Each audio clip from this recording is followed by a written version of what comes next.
Here's the trick with feet. During your hour session is not when you train the feet, okay? You train the feet in your own time at home or at the office is when you log the reps that gives you the volume necessary to make change in your feet. And if your feet are bad now, it could be 2 or 3 years before you're really realizing the benefit of all the work you did. That's why you have this, is because you need time on it to make change. Feet need volume. Feet need volume. How many steps you gonna take today? In this episode, I chat with David Weck, who is a movement coach and inventor based out of San Diego in California. And I was first introduced to David's work through the practice of rope flow back in 2020. And I connected with Pablo from Winding Ropes down in Melbourne and picked up a rope from him and just started dabbling with it down in the park where Mac and I spent a lot of time during our COVID lockdown years. And during that time, I saw the rope as a really fun tool that could facilitate a practice that helped me mobilize and open up my shoulders and my thoracic spine. And I just casually explored it by myself mostly and showed it to some family and friends here and there. And it wasn't until last year in 2024 when we actually had the opportunity to visit David and the team at the Weck Lab that I completely shifted my perspective and deepened my understanding of not just the rope flow, but the underlying principles of Weck method and how they apply to human movement and biomechanics, not just in the realm of athletics and performance, but even in just restoring natural human movement patterns that have mostly been lost in this modern world of ours. And since that day, I've been to 2 Weck method certification days down here in Southeast Queensland. I'm very lucky to have my local master coach and now good friend, Ben Watson, who we released an episode on this podcast last week with.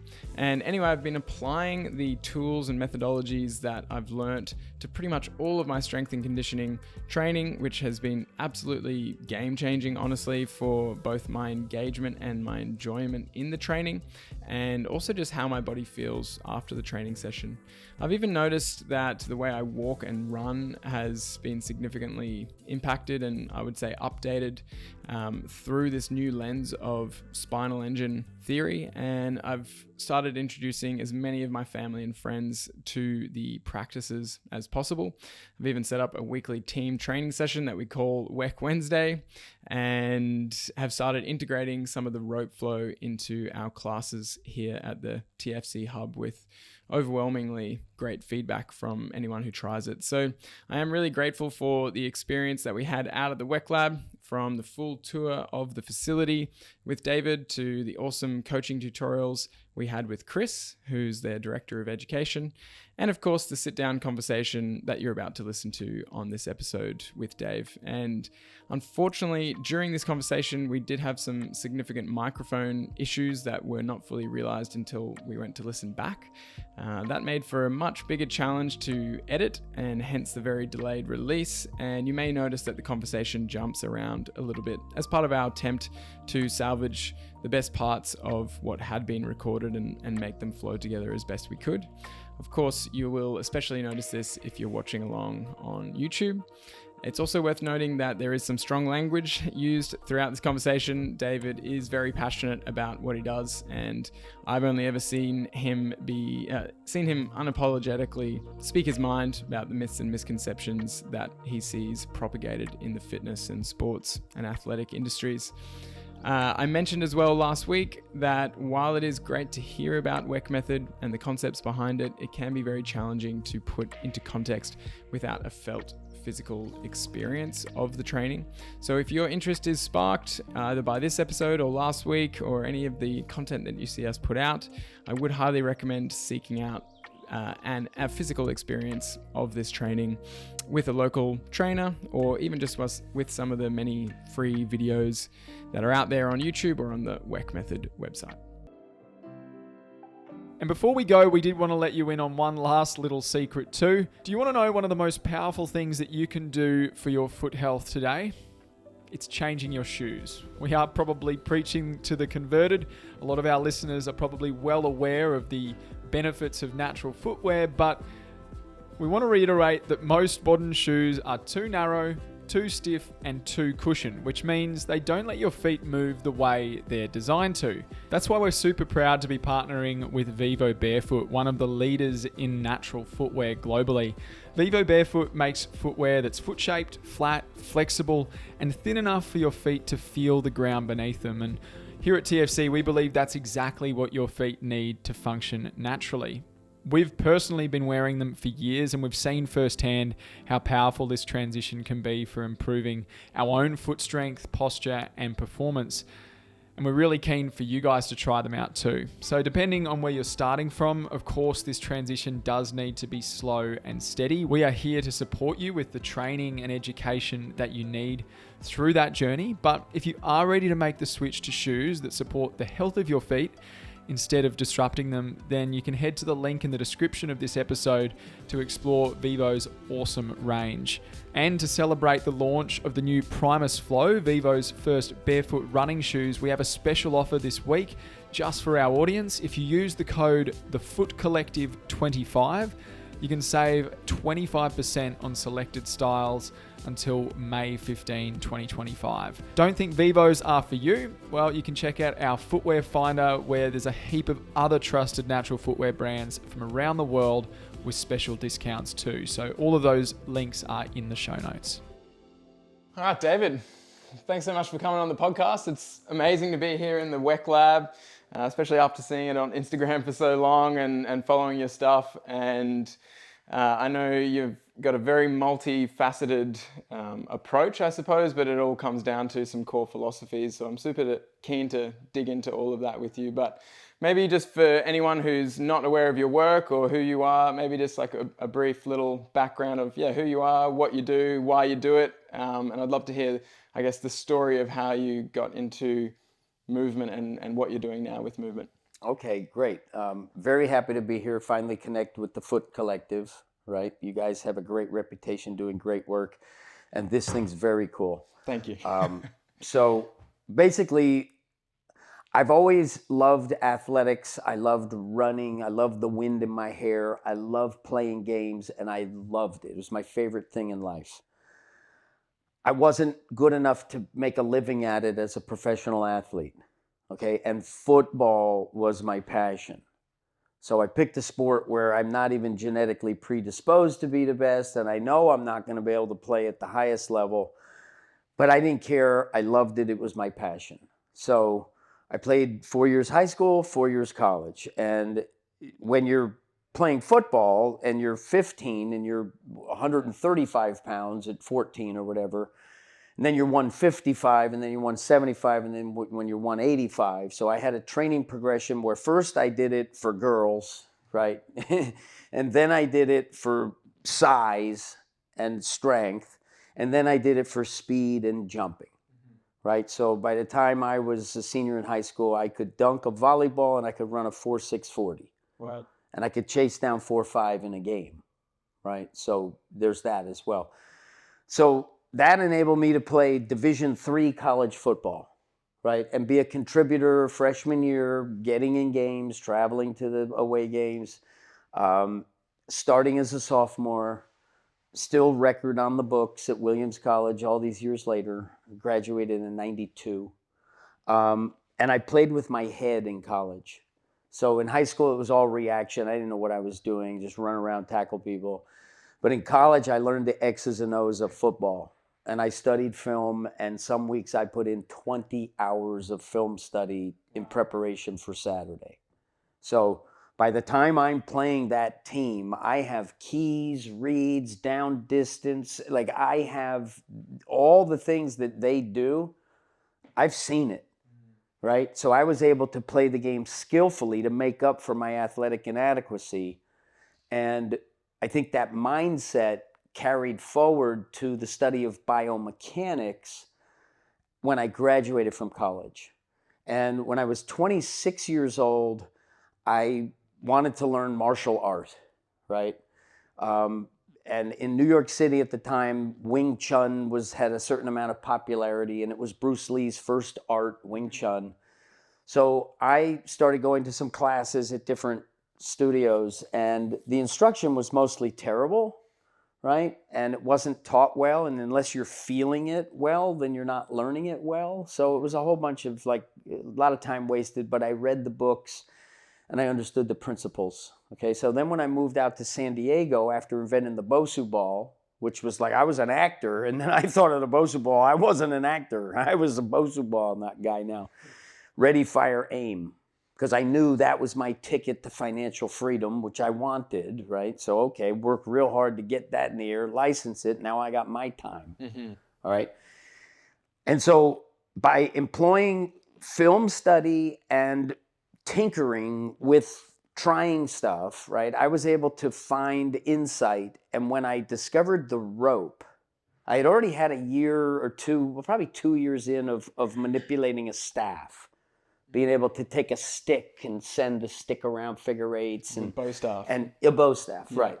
And it was just a broom handle from Home Depot. That's all it was. So I met Buddy Lee in 2004. He's one of the world's best jump rope guys, right? Olympic wrestler, Marine. The guy's an American hero, and he's great with a jump rope. And what I made the observation is that a lot of the time the rope is going around and not through. Okay, so what I did after meeting Buddy was I made the decision, okay, I'm gonna try to get as good as him, so I'm gonna take out the jump part so I get everything going in the rotation, right? And finding all that can be done that way without the burden of having to jump through it. And if you go back and sort of, think about ancestry, I think they were using the rope as a tool and a weapon, and I don't think they were jumping through it because calories being precious, why am I going to do a jump rope, right?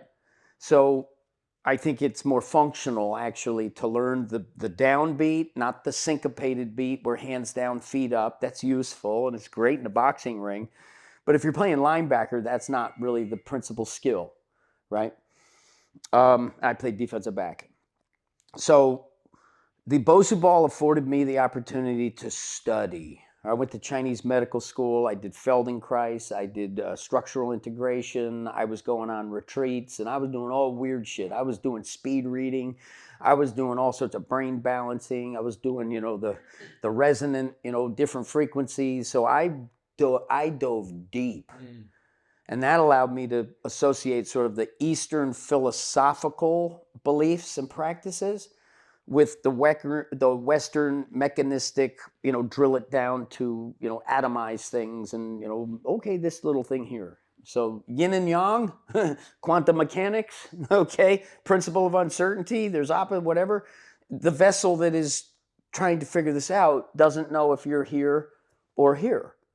So it's perspective, and I have to literally triangulate your position. If you're the bird and I'm trying to get you, I have to triangulate. So I have the principle of uncertainty here because I don't know, are you here or are you here, right? So that it gives us our depth perception. And what I did was when I invented the Bosu ball, I created my own mandate, like my mission statement. And that's very important that you begin with the end in mind when you begin. So the end in mind for me was I will be the world's foremost expert on the subject of balance measured by locomotion. And I said it out loud to myself in the year 2000 or 99, right? I invented this thing, Bosu ball.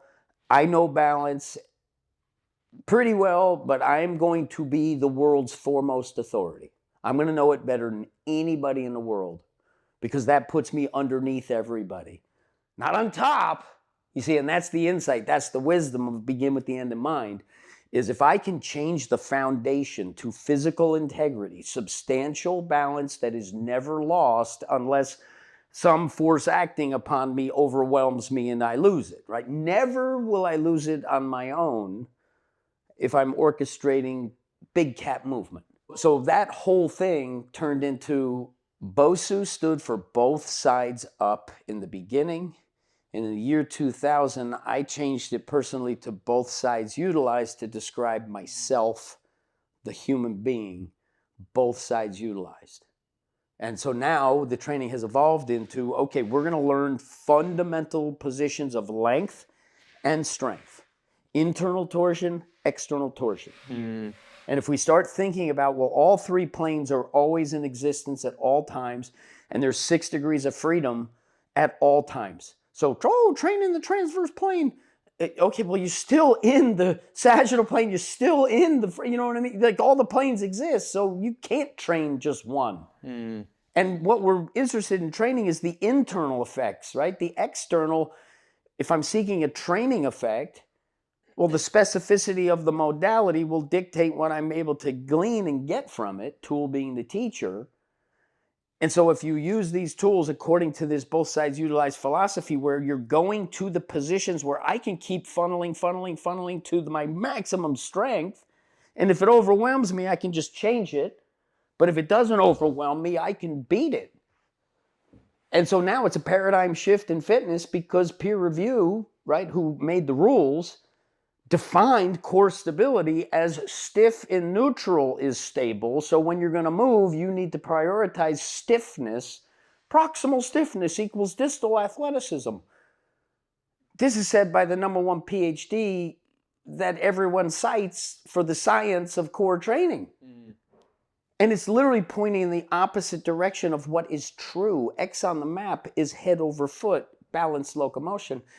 And because it's such a massive disruption, there's a lot of resistance to it.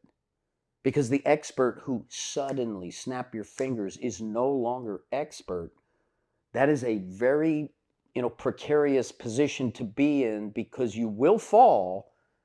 Now it's up to you to utilize what you have and use the fall to go up better than you were, and reestablish yourself as the expert who has all this amazing information that now can be understood for real, as opposed to, reaching silly conclusions that you foist upon other people. Long answer, but that brings us to here and now. No, look, I appreciate it. And there's a lot that I would love to unpack there, and we'll get there. I'd like to start with at a high level, sort of why the focus on balance and why the focus on locomotion, because it seems like, in the modern fitness world, it's a lot, you take the sort of bodybuilding approach, a lot of it's just about isolating body parts, getting strong or big in certain areas, or as many areas as possible. And balance seems, even in athletics, balance seems to take a bit of a back seat compared to, say, strength and power and so on. But why do you see that balance underpins all of that, and why the focus on locomotion as like the goal to achieve? So balance is defined as coordination, right? The appropriate where and when dynamically is your balance, okay? If I'm really good at the violin, I have the balance of the capacity to press the right strings and inhibit the wrong strings, which is actually the game. Yeah. Because you can know what to touch, but all the other fingers get in the way, right? So you have to prune out the inefficient to be efficient to do that activity well. And I would define that as that's a balance, right, of movement. You're doing where and when appropriately to get the response or output that you want, the result, okay? More important than water and food, if I don't have water and food, is locomotion, okay? If you don't have food, if you don't have water, well, guess what? You got to get up and you got to go get it, all right? So that's the first thing. Now, how are you going to get it is based in the ability to swing and throw, catch and carry, all right? Those are the 5 fundamental survival functions that I want to do everything in my power, all of my efforts, I want them all routing to improving the foundation for those survival activities. So the first priority is air, okay? Next priority is efficient movement, because that's how I optimize strength and power and agility, is efficiency through the system. If it's inefficient, there is a compensatory resistance and a tension that is not productive. The tension is protective. And the lower brain is going to keep you alive. You have to jump off the bridge, okay? You can't just hold your breath to death. Your lower brain won't allow it. You'll pass out and the lower brain will start breathing again. if you're hell-bent on, suffocating yourself with just holding your breath. Okay? So by looking at it in a global sense, routing to the fundamentals that is why we are here. Sticks, stones, and ropes are the first technologies through methodology that are responsible for why we are here. They were the first tools / weapons that allowed us to leverage the creativity and the ability for ourselves to improve our output capacity through technology. All right. And 100,000 years ago, locomotion was done holding a stick. Because if you don't have a stick, you don't catch the food and you don't carry the food home, and you might become the food, in which case you don't get another chance to go get food. Okay, so the consequences are extremely real and, consequential if you fail. And in life, results are what rule. Yeah. Right? In the football game, the points on the board are what matter. I don't care about anything else than the points on the board at the end of the game. That's why we play. If we lose, we learn so we can win. And if we win, we keep on pursuing better. So that is sort of the brushstroke of why locomotion, which is empirically measurable. How fast, how far, how long, those are controllable variables where I can get a PR and I can, top that PR or I can't. Yeah. And it's 100% objective. And the other side of the coin that I discovered is martial, fight. Because it's not just how fast, how far, how long, it's can you get there in the face of opposition that doesn't want you to get there. Whether it's a tiger or whether it's another hominin, homo sapien, whatever, I need to eat, okay? And I can't be eaten. And that is the fundamentals of the game. So I figured that if I route everything to the objective reality that I'm making people faster, longer is easier, further is easier, right? Less painful, more joy. And it's coupled with the God's honest fight, which is 3-dimensional. It's not just straight when it's fight. There's a whole bunch of angles and things that you got to do. And this idea that verticalization of the horizontal polarity gives us the ability to turn on a different axis. So I can defend the flank by coiling and being on that side and just keep same side, and I can run fast that way whilst doing damage to the coyote or whatever's trying to bite me behind me. So it's only logical that investing in those basics will raise the tide to float everything that you do better. And so that's the philosophy underneath it. Yeah. So at a fundamental level, humans were born to locomote, like you said, sort of primarily our role all is animals. To... Yeah. The plants are the things that use chemical warfare and different strategies. Oh, the bird eats the seed and then takes a shit over there. Right? That's how they move. Motility for an animal is I'm going to go get my food. If I'm a lizard, well, that's the paleo diet, meaning I lay on a hot rock all day, and that means if a cricket don't come by, it don't matter. Yeah. I can be here for a month. I got no caloric burn because the sun does my heating, right? And I just wait for opportunity and then I go get it when it presents. Yeah. That's how a lizard stays alive, right? There's less stalking when you're a lizard than when you're a mammal that has potentiated the vertical displacement to say, oh, lizard, you got to do it like this. Oh, but I've done this. Oh, now I have to be warm-blooded. The metabolism has to afford me the capability of maintaining that vertical potential. Tiger beats a lion because the tiger can go up and come. A lion doesn't do that. And a lion kills in a pack and a tiger kills alone. And a tiger's bigger, faster, stronger. So the tiger is the king of the jungle, and the lion is the pride that succeeds on the prairie. Yeah. If your prey can see you, it's a different game than the tiger that creeps up on it and before it even knows to get away, it's gotten. Right? Yeah. So biologically, it makes sense that our bodies will sort of thrive on certain movement patterns, Yes. which would be efficient walking and running That's your biomechanics. foundation. That's the foundation. That is the foundation. If you're not doing that well, you are building strength on dysfunction as it relates to fundamental function. Yeah. And then could extend that to things like swinging and throwing, which based on similar principles of rotational movement. And that's obviously a core foundation of your approach is rotational movement training. And that's what the certification is called. That's probably how you would encompass, I suppose, a lot of your work. So just talk to me about rotational movement training and how you approach that to improve locomotion. Because it's one thing to say, oh, people need to walk more efficiently or run more efficiently, but how would you actually approach getting someone there? Okay, that's the beauty, is that the simplest instruction, the best cue that a human being can do is head over foot locomotion.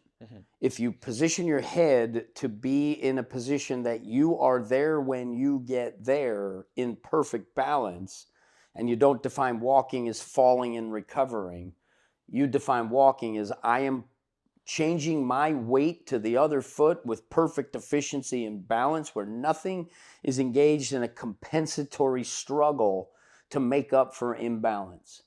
So that is the reason why locomotion is the priority, is because the spinal engine is what's going to drive the other fundamental functions. And it involves the integration of proximal and distal. And they have to be integrated, meaning that this one can't be doing something wrong and this doing something right, and this can't be doing something right and this be doing something wrong. For those listening, that's hand versus spine, or like upper Well, body the hand has so much intelligence because the motor sensory apparati that control your hands represents this massive real estate in the brain. And so when I figure eight, I am crossing my midline here. Okay, now all of the ipsilateral and contralateral innervation, and there's both, gets the opportunity to start, oh, okay, this is fundamentally different because this is an internal torsion of the core that pitches my weight to a certain position, right? And when I have the capacity to change it, right, and then change it to where I'm going to have an external torsion which goes up to an internal torsion which goes this way, I can start to pitch my weight and strategically deal with any situation. And so our fundamental approach is side, side, center. Side is coiling core training. And the principle in coiling core training is establishing internally the longest that your body on one side can be, fully integrated, which involves spiraling the hand, because just reaching for distance is greater range of motion, but it's less rotation internally. So if I touch that, right, and that's as far as I can go, internally, I can go much further internally if I spiral through the hand and I lengthen everything so there's no slack in the system. And that routes all the way down to my foot, which would be internally rotated, which is longer. And then that facilitates this one to come and catch it in the coil, where you can funnel this force into your hip, shoulder going down and back, hip coming up and forward, which gives me this ability to loop that so that I don't come in, stop, and start. I come in funnel, funnel, funnel, yield issue, so that I now have real power in real time. Yeah. Regardless of what the activity is. Yeah. And then changing is rotational movement training, and then understanding that flexion and extension is a limited understanding. Everything is the rotation. So there's a torsional expression, either internal or external, that can accompany all of these movements to make them more powerful, because this is the fluid in your body, the proximal center. Like there's a lot of meaty, watery muscle and not a lot of long tendons.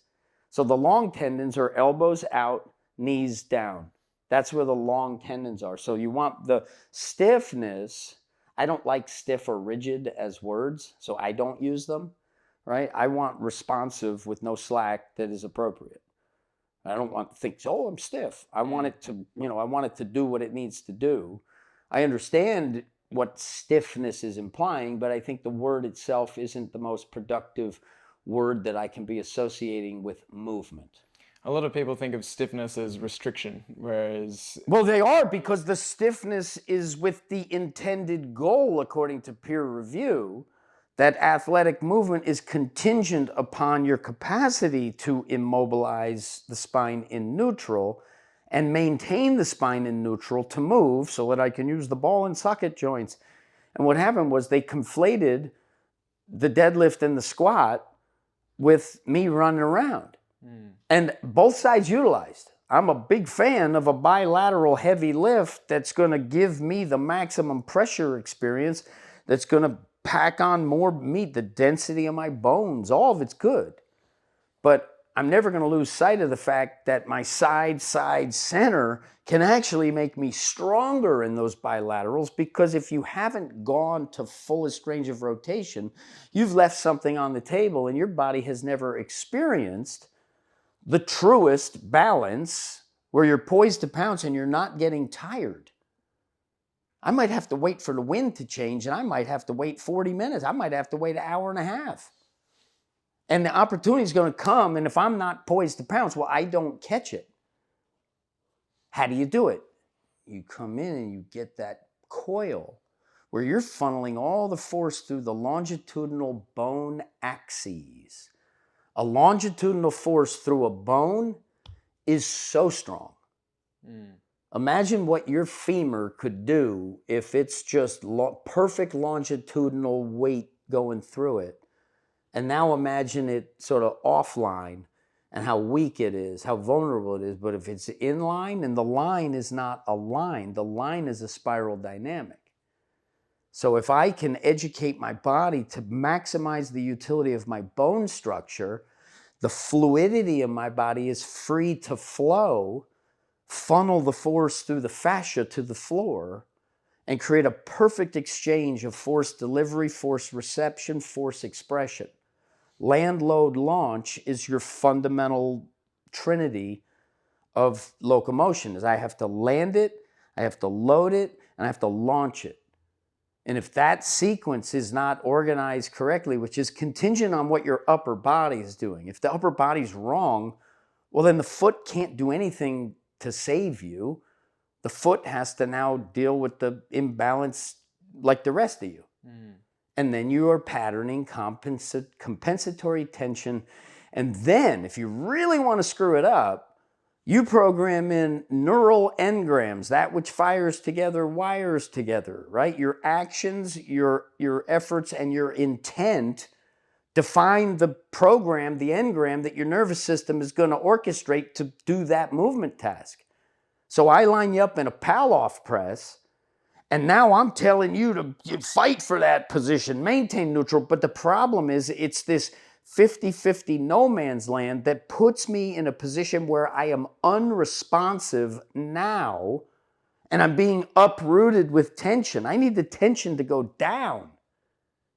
Because those who say it comes from the ground up, well, that's page 2. Page 1 is it goes down, okay? It goes down to the ground. It comes up from the ground after, at the same time as going down. And these are just so fundamental that it's silly and ridiculous that this hasn't already shifted the paradigm. There's a stubbornness and a power structure that gives the incumbent bureaucracy, those with the legislated cash flow, you can't work in strength and conditioning unless you have a specific certification. And that certification says that stiff is stable, and you got to pal-off press, and you got to anti this, anti that, anti, when that's not what we want to do when we move our body.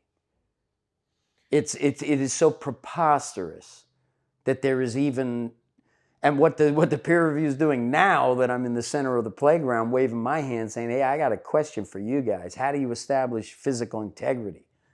Oh, you don't have an answer because you don't know, so you don't. You're actually pointing off target in the opposite direction with your fundamental theory of why you do what you do. Structure dictates function, and function transforms structure. Yeah. So if you're training imbalanced and you're creating muscle trauma, well, now your tissues are modeling themselves apart from the natural structure.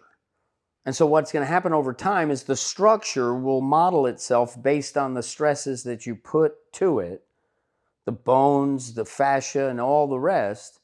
So not only are you upsetting the neural orchestration, you're developing tissues that are more likely to pull and more likely to snap and tear and more likely to not model with like a sustainable strength, because the hot spot in your lower back, is the flat tire that compromises the whole system. Right? So when you start moving with balance that you can see, and you can't buy it and you can't fake it, and it's free. If you just knew head over foot and rope flow, well, then you learned what you need to learn from me to be your best now, and you just funnel everything to that. Well, let's dig into Bosu. So the argument is, well, as far as I understand it, and I have seen a lot of this sort of anti-Bosu stuff pop up on social media. And A lot, yeah. And for me, I'm just the kind of guy who's super open to any kind of training. I just recently got a Bosu ball for our facility in Brisbane because I like to get adaptable. I like to be able to go from stable surface to unstable surface. But what is the value of training on an unstable surface like the Bosu ball? How would you use it? And how would you respond to someone who says, well, training on unstable surfaces doesn't, like you said, doesn't make us stronger, doesn't make us more athletic? Okay, so what the underpinning of why the Bosu ball is so successful is not understood in the marketplace, okay? Because it's not sexy to even understand it if I'm just a consumer who's not wanting anything of depth. Just tell me what to do to look better and feel better, right? I don't need to know where my tibia is, like all that, I don't care, right?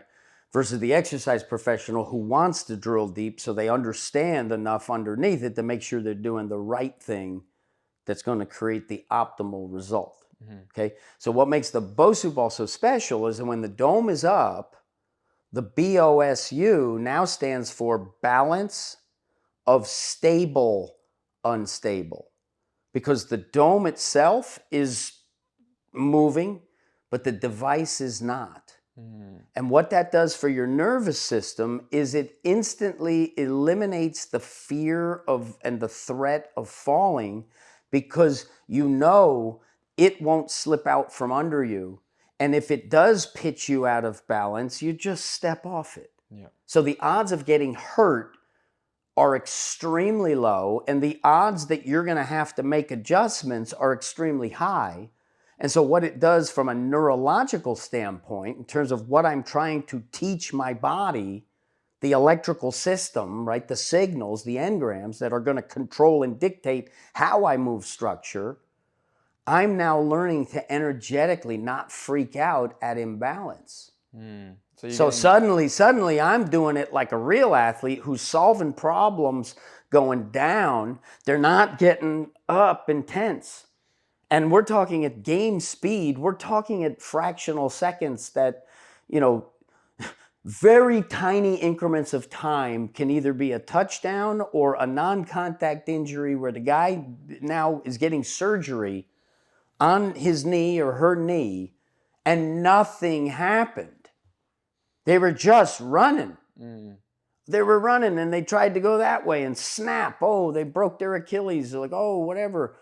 And this is happening at epidemic levels, okay? And you consider the training of a foot in the course of a life cycle in 1970, when the athletes were half the size and 3 times less strong, they had stronger feet because they were riding a bike barefoot, summertime, climbing a tree or whatever. And today's athlete, who is twice as big and twice as strong, has been specialized to be so good at the sports, and it does make you better at the sport to specialize, okay? Anyone who says it doesn't is a fool. Because if you're going to compete with the other ones who are, well, guess what? You better compete too, with reps doing your activity as the number one thing. Against competition, that is challenging, and the higher level, the better I get. So they're getting better, okay? But there are weak links at the fundamental level, because now that 5-year-old is not barefoot, come home when it's dark kind of a thing. They are in their specialized cleat and their specialized shoe 100% of the time. So I'm stronger and I'm, all this stuff, but my feet are not as strong as the person from 1970. But hands aren't probably as good either, because you haven't done the stuff that builds the connective tissues. There's not a lot of meaty muscle from my elbow out, right? This is a long tendon. A muscle like stops here and the tendon goes to the tip of my finger.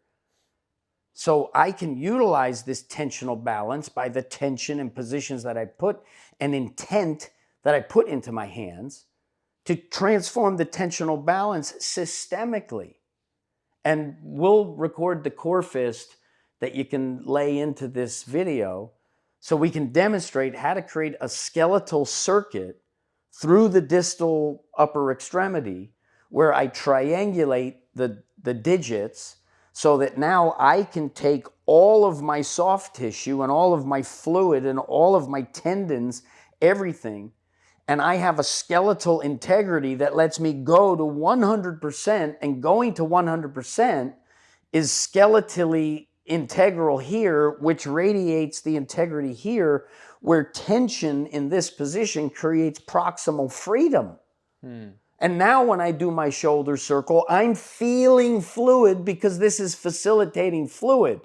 And if I've been there and I feel, oh, that's fluid, if you make a fist the other way, tension suddenly becomes the enemy, because now I don't have the integrity of a skeletal transmission. It's longitudinal axes through the bones that matters. And when I have it bent like this, that's going to break quick. I can't put 100% into this. This grasping reflex, you touch a baby's hand, they're going to do that. That's to hold the tool. That's to grab onto a branch. That is for locomotive behavior where there's a lot of grabbing, and it's for sticks and stones where I'm going to grab the thing. Or hold on to mommy and go for a walk. Like, that's what it is. But unless I have something in it, it goes to a zero sum that will fail, where tension, oh, Jesus, that feels terrible. So if I have the intelligence and the understanding that it might be worth my time to set up an architecture with my body that allows me to now transmit force with fluidity and get the longitudinal bone axes, that when I do hit something, it's the floor that's hitting. So to circle back to the Bosu, and I should actually also mention, most people are aware of what a Bosu ball is, but if you think about the flat surface with a half dome of a Swiss ball, essentially. And what you were saying before about it's both stable and unstable. So obviously in that orientation with the dome up, yeah, it's a trampoline with a convex top that gives us the advantage of now a centerline strength, which is extremely valuable to understand, meaning you feel and know, not you can think about it and can't do it. That's the difference, is you have to habituate, and there's an automaticity that's necessary to use the physical skill.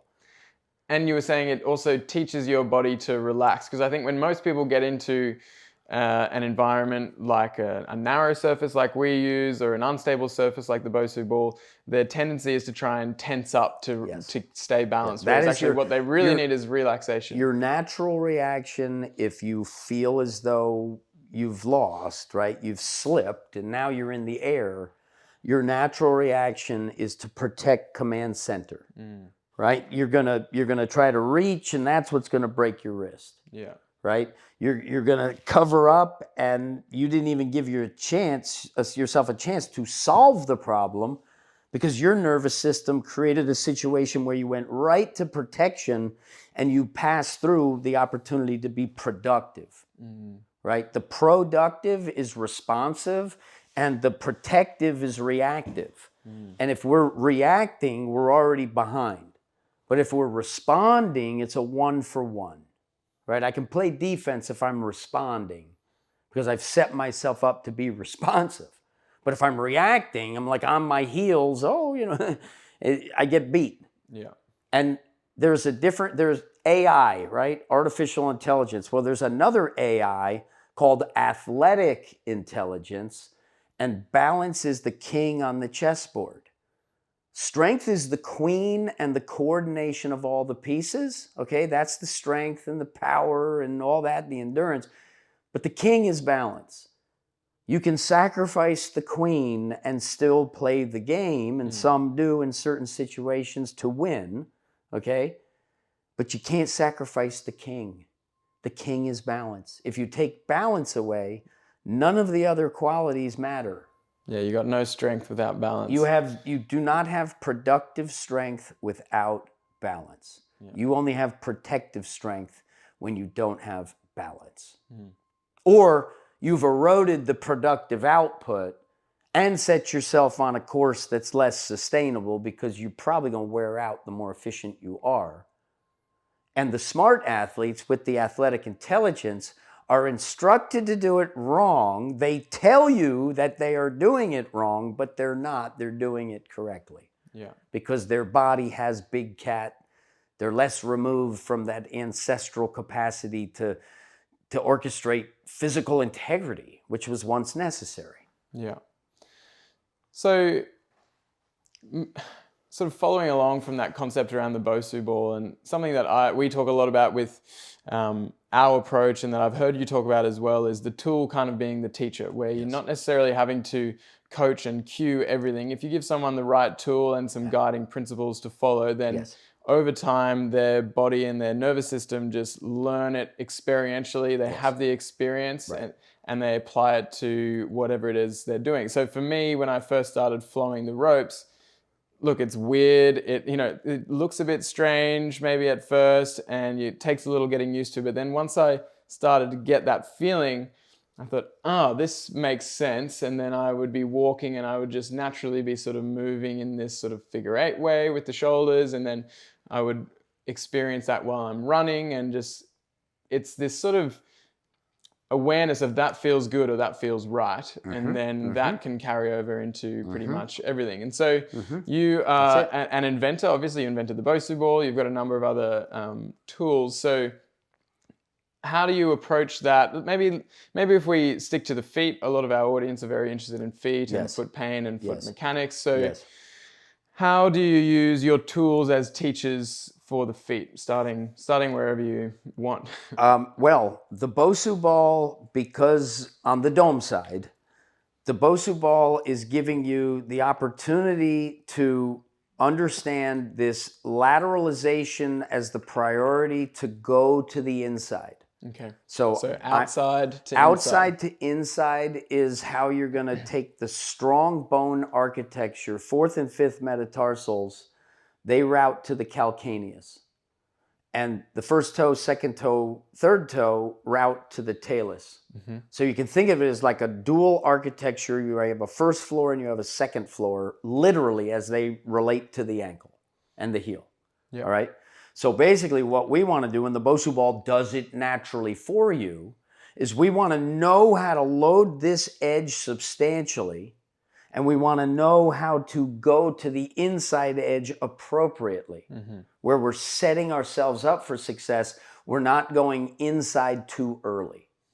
If the knee goes past the toes, you can go as internal as you want, because your foot will just spin out.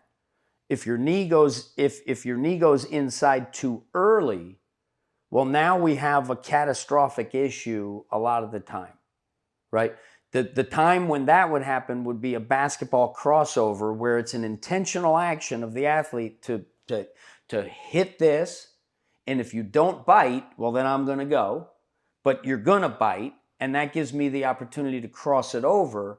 And what they'll do, Kobe Bryant, Michael Jordan, like the best of ever, is they'll go here and they'll take their back foot and they'll actually let it lay down, so that like you're going internal and you're not driving the knee forward because it's not weighted when the energy's over here. And now I get the advantage of, I get that slight little adduction to make me load off and get around the corner to win the game, because I did that. And if I didn't do that, well, then I didn't pull it off. So the dogma of the exercise professional whose surface level understanding is covering a pile of shit. Sorry for the bluntness, but if I'm teaching bullshit and I only understand the veneer, well, now I start saying stupid things online and I say stupid things to my clients because I don't understand what it takes to be good. Okay, so the Bosu ball does that inherent within the tool itself without you having to think about it. How I sold the Bosu ball in the beginning was I went to trade shows, and what I would do is thinking, okay, I need to give people an experience, and if I can make them smile interacting with this, that's going to imprint a positive memory. And I'm just looking to seed this idea and prove concept and get as much awareness as I can. And I'm good at it, right? I'm a good carnival barker. And so what I would do is I'm a little 10 by 10 booth in the beginning, handmade Bosu balls. You'd be walking by and you got no interest. I'd say, hey man, you want to win $100? All you got to do is stand on that 1 foot. I'll give you $100. You do that 10 seconds. And they'd be like, really? I'm like, yeah, I'm serious. I'll give you $100. Here it is right here. Okay. Oh yeah, I'll try that. So then I'd be like, all right, in the beginning, I'd be like, take off your shoes because it was just a Swiss ball that was thin. And I didn't want like a rock to pop it. Now they're rugged and you can't really pop it. But back then, so not only does this person not want to be there 5 seconds ago, now they're taking off their shoes. So now he stands on the Bosu ball. I give him a quick acclimate to say, okay, stand on it right now with both feet, all right? Now I want you to, and your body's going to respond with something that I know it will respond with, okay? And I'll write it down right here, okay? So you know that I'm going to show you what you're going to do, and here's the proof. I wrote it down. All right, now you stand there. Now I want you to close your eyes. Suddenly, without the visual array, now it's like, whoa. And then I'd say, all right, turn your head. And then you tilt your head. And by that time, they've fallen off. But they smiled because you didn't have the threat. If I'm on a bongo board and like I wipe out, I'm gonna bust my ass. Or if you're standing on a Swiss ball. Yeah, I'm gonna smile after I fucking get hurt and my friends are laughing, so I laugh too. And I'm athletic enough to pull that off, but I'm a regular person. I have an injury now that's preventing me from exercising, right? So the Bosu ball, when you lose your balance, and it happened every single time with every single person, human beings love to learn, and most days you learn nothing. Except for bad news, right? You learn how tough it is, right? How beaten down you're gonna get. So with that response, then I'd be like, all right, now you just stand on 1 foot and close your eyes, and all you gotta do is 10 seconds. And nobody ever got it. Here's the trick with feet, okay? During your hour session is not when you train the feet, okay? You train the feet in your own time at home or at the office is when you log the reps that gives you the volume necessary to make change in your feet. And if your feet are bad now, it could be 2 or 3 years before you're really realizing the benefit of all the work you did, not, we're gonna do 5 sets of 3, with the foot. That doesn't develop a foot. You can learn it and practice and get it right. So when you're doing it on your own, but that's why you have this, is because you need time on it to make change. Feet need volume. Feet need volume. How many steps you gonna take today? 10,000? Yeah. Okay, if you're visiting New York City, you're talking 25,000 steps. Yeah. All right, that's a lot of volume. And when you start taking care of the foot because you understand, the foot works like this. You have 3 arches in your foot.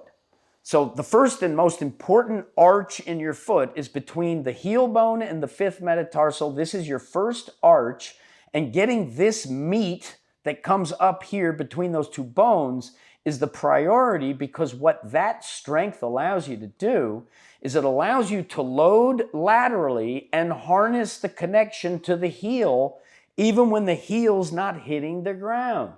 So if that is so strong, now I have the lateral unification all the way from calcaneus to 4th and 5th metatarsals, and my toes now know how to get out of the way. So if I'm losing balance, there's this tendency to do that. Well, that cut me off from going that way pretty damn severe, okay? And if you're a boxer, you need to know how to nail the big toe down. You don't grab. Grabbing is counterproductive for moving. Nailing is productive for instantaneous retreat and fade. And get the toes out of the way makes the ball of the foot a ball. And now you can roll and bounce and move athletically. The second arch is this transverse arch. And that is basically releasing in this direction here. So picture you're putting on your socks. Do you want to pull the slack out of the sock up and take the fascia and sort of do that? Or do I want to take the sock and bunch it up over here, right? So when you're training this, the priority is that direction. So the priority is roll forward. You can put pressure back, but the emphasis and what you're trying to achieve is taking all slack out of the system. And if my feet are weak, when it hits here, the weakness of the foot underneath will be too much burden for the feet, for the toes to stay out of the way. And so now you're going to hit and the toes are going to grab, and now you're cut off and the plantar fasciitis sets in because you have tension that can't win, but you're holding on to the tension because you don't understand how to move your upper body in concert with your foot. And the last arch is the medial arch, and that you don't attack flat and straight. You attack that on an angle, is the medial arch. And it's toe extension, toe splay, external torsion with the toes against this force. So right here, if I put that outside first arch on here and I demand that my toes are going to do this and I start putting weight into it and they do that, well, I back off on the weight so that they can do that. And I master that until I can put more weight on it. And ultimately, I want you to be able to stand on a kitchen knife and fucking put it down. You know what I'm saying? Like, Still working on that one. That's an extreme. But I went to the swap meet years ago in 2015, and I bought a boot de-scraper. You know, it was shaped like a Dachshund dog, and it had this metal spine that you would scrape the crap off your boots, you know. I would stand on that thing barefoot. And we're talking 1/4-inch steel because I trained it so much that I had acclimated to that level of pressure management. So when I step on a Lego, it's less, than when you step on a Lego if you haven't done this stuff.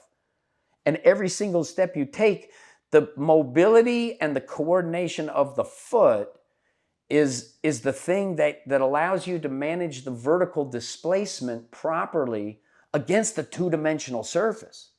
And in a modern world, there are human beings who have not walked on anything but pristine flat for years. Mm-hmm.